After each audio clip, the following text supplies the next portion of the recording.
Around 1933 up until 1934, 1935, Harlem's main activity was how to make Harlem a congressional district so that Harlem could elect its own congressman. Adam Powell was just began to show his weight. We were fighting to get jobs on 125th Street, fighting to get jobs in our own neighborhood. I admire Adam with all of his faults. He was the best person that Black America has ever sent to Washington. He got the job done. When he went to Washington the first time, they told Mr. Powell that we don't accept blacks in the congressional dining room. And Adam smiled and said, well, you don't accept them. Well, that's your custom. The next day, Adam got the tallest and the meanest looking and the blackest of the blacks he could find and marched them into the congressional dining room as his guest and got away with it. But it was a period when we were reassessing our role in the whole of the Western world. We were tuning into Africa as much as we could and having African forums and making a serious study of African history. Black men wanted to go to Ethiopia and fight on the side of the Ethiopians, but America would not give them passport and let a single one leave the country for that purpose. And yet, Italians could get passports to go and fight with Italian forces against Ethiopia. Now later, some of the same black men who couldn't get permission got permission to go fight in the Abraham Lincoln Brigade in Spain. I'm a physician. Physician? And then why would you want to go over in Ethiopia? Well, I feel it's my duty to give my profession and, if necessary, my life in the cause of Ethiopia. And I desire and be happy to die for the defense of entire Africa, including Abyssinia. That's fine. Sign right here on the dotted line. See, originally, Africans did not define themselves by continent, but more by regions. Africa as a continent began to be defined by foreigners. In North Africa, the Romans had a province called Afrique. The word became Africa. The history, both known and hidden, of the land where time began has been a primary focus of Dr. Clarke's scholarship throughout his long career. The concept of social order, the concept of an organized society came out of Nile Valley civilization before there was any other society that has been known to man functioning any other place in the world. The significance of Nile Valley civilization is that it was that civilization that set a standard of performance untouched by the other civilizations of the world. And people are reluctant to give an African credit for a creation that happened in Africa. They also forget that the Nile Valley stretches 4,000 miles into the physical body of Africa, and that it was the world's first cultural highway. For centuries, Eurocentric scholars had rejected the idea that the mighty Egyptian empire was in fact created and maintained by black Africans. The concept that Western civilization was the product of non-white intelligence, imagination, technology, and spirituality was unacceptable, both psychologically and politically. A brilliant Senegalese scholar and scientist would shake, and many say topple, the very foundation of that conventional wisdom. His name was Sheikh Anta Diop. His research was brought to the attention of the English-speaking world through the efforts of his longtime colleague and friend. I was wondering why his books had never been published in the United States. He said there was no publisher's interest in his books. And so it took me 7 years to interest the publisher in the books of Cheikh Anta Diop. Diop's disciples refer to him as the Pharaoh of the Upper Nile. You must be strong enough and serene enough de voir les faits historiques to see the historical facts et de les interpréter and correctement. to interpret them. Nous pouvons tous être passionnés, We can all be impassioned, mais ce n'est pas de cette manière que nous résoudrons les problèmes complexes de l'humanité. but that is now not how we will resolve the very complex Donc cette problems of domination humanity. dont nous souffrons, dont j'ai souffert moi-même, The domination that we suffer from, that I have suffered from notre myself, propre domination des autres races l'a précédé. our domination of other races preceded it. Donc l'Afrique a exercé un impérialisme continu pendant 4000 ans. But for 4,000 years, Black Africa had an imperialism. A Toute l'Afrique period of, occidentale était conquise et était justement sous la domination noire. all of Western Asia was under the domination of blacks. On n'aurait pu jamais penser à cette époque-là que la situation pourrait un jour être renversée. And at that time, no one would ever have dreamt that the situation could be reversed. C'est pour ça que l'étude de l'histoire nous redonne la sérénité pour This is- apprécier les faits et les relativiser. This is why the study of history gives us the serenity required to appreciate the facts as they are.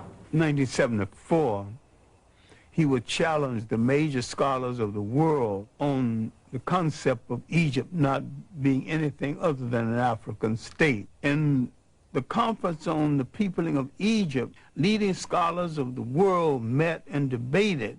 Most of them wanted to put Egypt's origin outside of Africa.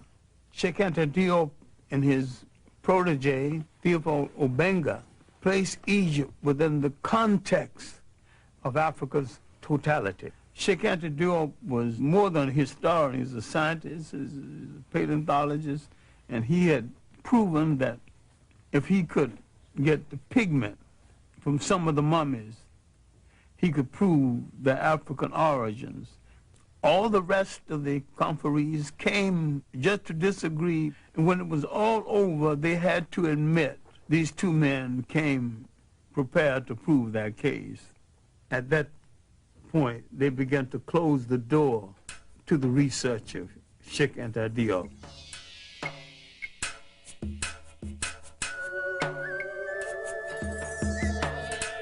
From the first dynasty to the invasion of Nile Valley, that was the first golden age.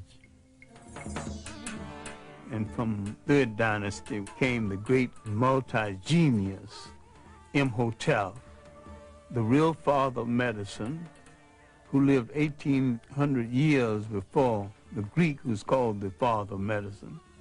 When we read the biography of the Greek, he says, I am a child of Imhotep.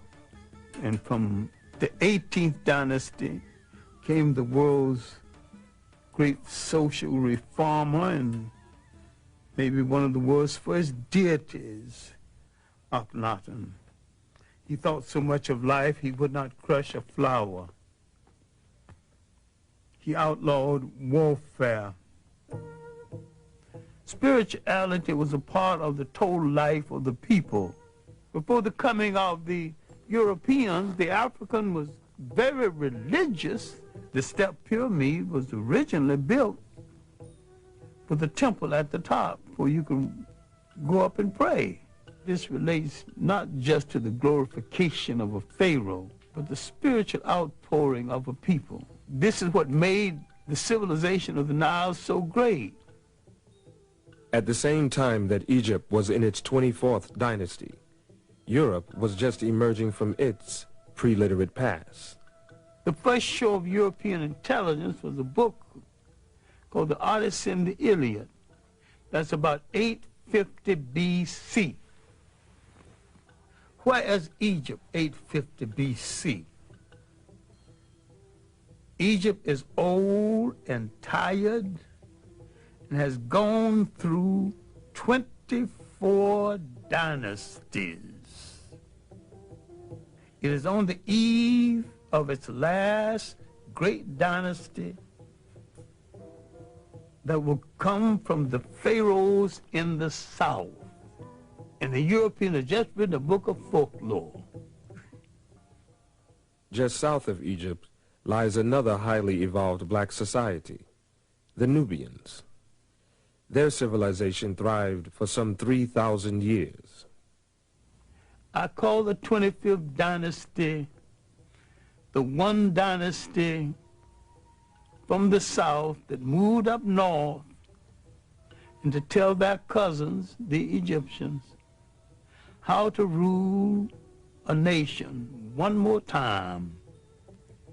In the great show of history, this was Africa's last walk in the sun. It was a great and mighty walk. That walk had lasted 10,000 years. Now it's coming to an end. Europe is just being born. The very word Europe is not even being used.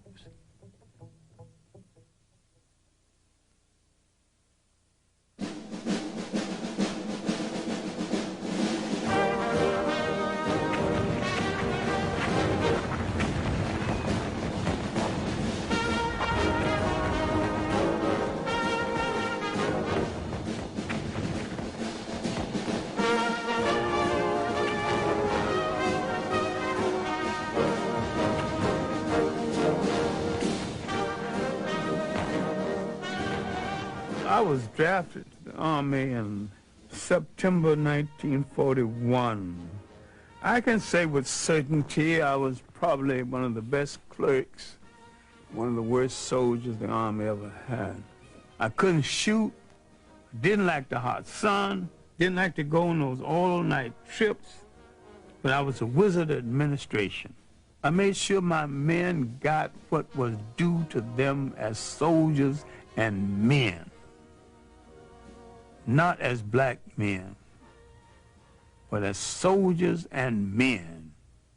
After I returned from the Army, it was not so much as finding myself again as a Pan-Africanist, but redefining myself as a Pan-Africanist.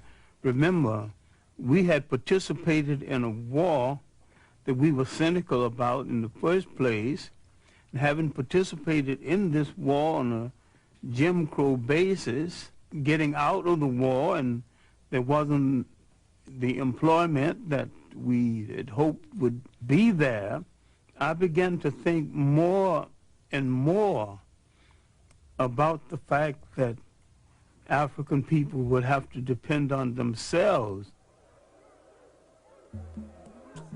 Pan-Africanism would be perceived as a way to end African dependence on colonial masters, a way to create free and independent nations, a way to transfer the continent's immense riches from the hands of invaders into those of the indigenous people of the land. I began to define Pan-Africanism as the building of an African world community, the union of African people in different parts of the world, the African population in India and the Pacific Islands, the African population in the Caribbean and Brazil and South America. And I was looking to the fact that we number 1 billion people on the face of the earth. If you put them all together and they did one thing in unison, even if it was wrong, it might alter the world. Africa has always been and still is the world's richest continent. Africa has always had things other people wanted, thought they couldn't do without, and didn't want to pay for. So therefore, there's always been an excuse to invade Africa. Alexander's invasion was the first purely European invasion of Africa.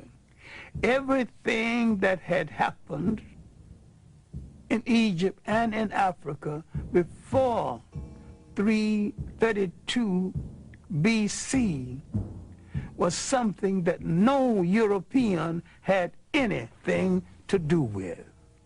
Now we see the beginning of European occupation, and we see it as aggression, not bringing civilization, but destroying civilizations that it did not understand. The uninvited arrival of European armies in the Upper Nile Valley signals the beginning of the end for the highest civilization the world had known. The conquerors, quite literally, changed the complexion of the conquered. Now you're beginning to get a mulatto-sized population that a whole lot of people keep misinterpreting as white. With each one of these invaders came the bastardization of the population based on the fact that for the sake of pleasure, the foreign soldier heads for the female population at a time the male population has been defeated in war. The Greeks' rule didn't last that long before they were challenged. An ambitious and well-dressed bunch of thugs across the ocean, not very educated, but they could fight like hell, called Romans, began to have ambition for the trade in the Mediterranean. Carthage, a powerful black state in North Africa, had imperial ambitions of its own. By the 3rd century BC, its forces had crossed the Mediterranean and established a large province in Spain. The military commander of Carthage had apprehensions about his Roman neighbors and warned his son to keep a watchful eye. Hannibal's father, he would point across the ocean and said, there's some evil people over there. We better bring the war to them before they bring it to us. Hannibal never forget. Hannibal is only 26 when he takes charge of the army. He launches an audacious military adventure, leading his men and their elephants over the Pyrenees Mountains into France, then pointing them across the Alps boldly toward Rome itself. Heavy casualties, overextended supply lines, and defection of allies drive Hannibal off the soil of southern Europe. He retreats back home to Carthage. The Romans have made a mission, almost a cult, out of the destruction of Carthage. They would meet each other in the mornings. Good morning, Roman citizen. Carthage must be destroyed. Yes, of course, Roman citizen. Carthage must be destroyed. Rome's legions clash with Hannibal near Zama. His troops are defeated. Hannibal is sent into exile. His once mighty nation becomes another colony of Rome and an administrative center for their empire. Now, the Roman Empire internally was not very rich. Africa became the breadbasket for the Roman Empire. And except for Africa, the Roman Empire would not have been able to sustain itself. Now, the Roman presence in North Africa is going to force into being one of the great events in human history. Roman taxation, Roman oppression would cause people to turn to new gods and question old gods, to turn to a story about a God who comes forth to rescue them. Now, they would draw from African folklore the story of the child in the manger. And what am I saying? Later, in retrospect, he was referred to as Jesus Christ. Now, you can argue about the coloration of Christ if you want to, but I can sell that very quick and we can go on to the next subject. Was he a Roman? The answer is no. Was he a Greek? The answer is still no. These were the only European types in that part of the world at the time. If he was neither Roman or Greek, he was one of those other people. And all of those other people were non-European and non-white. And he came from the other people.